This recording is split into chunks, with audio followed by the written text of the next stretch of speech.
الرحمن الرحیم. موږ راغلي یو حیدرآباد سیند ته. دلته د کوم چې د کولې نکاسي کېږي، دلته د پتې ایریا پر څنګ مربع ایریا ده. هغه کې خلک کویان لګولي دي. دا کوی کامیابه دی پر 180 باندې فوټه باندې ریزینګ کېږي. کولا یا ښایسته کولا ولا دا ګاډۍ خالي کېږي، اوس همدا کېږي. او له هغه سره سره پر دې کوی باندې خرچه راځي تقریبا چې له خلکو موږ حال کړی دی له منیجرانو څخه. هغه وایي پر دې باندې 25 लाख 30 लाख 20 लाख داسې ځای دي چې وایي لږ وختي کولا ښکاره کړي. داسې ځای دي لږ لاندې وي، هغه کې یو 15 लाख فرق راځي. موږ دا ویډیو جوړوو چې زموږ ته خلکو ورسېږي، راشي دلته کاروبار وکړي له موږ سره په دې ایریا کې، په مربع ایریا کې د دې سره پر څنګ تقریبا 100 ایکړه مځکه ده، یعنې د 100 الجانو مځکه ده.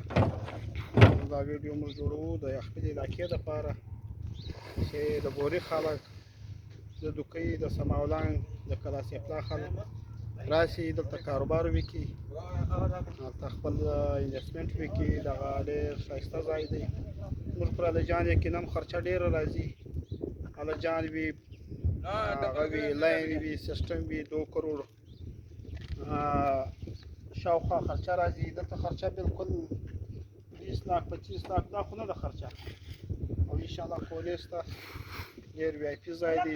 موږ ماښام را روان وو، تقریبا 1500 ګاډۍ د خلکو مطابق چې دلته وځي، نو ډېر په کمه خرچه باندې دا کویان رسېږي. موږ ته خوند راکوي چې زموږ خلک دلته راشي کاروبار وکړي له موږ سره. په دې علاقه کې 100 ایکړه مځکه ده. هلته مخته د دې مابین کې بیا بله علاقه راځي بهرام، هغه کې له موږ سره 100 ایکړه ده. له دغه څخه د مرخاته خواته بلیک ډایمنډ دی، د جنرال قادر ایریا ده، هلته له موږ سره شته. نو دا مځکه له موږ سره شته. سره دا ویډیو به جوړ کړو، خپلې علاقې ته بیا واستوو. بس دا ویډیو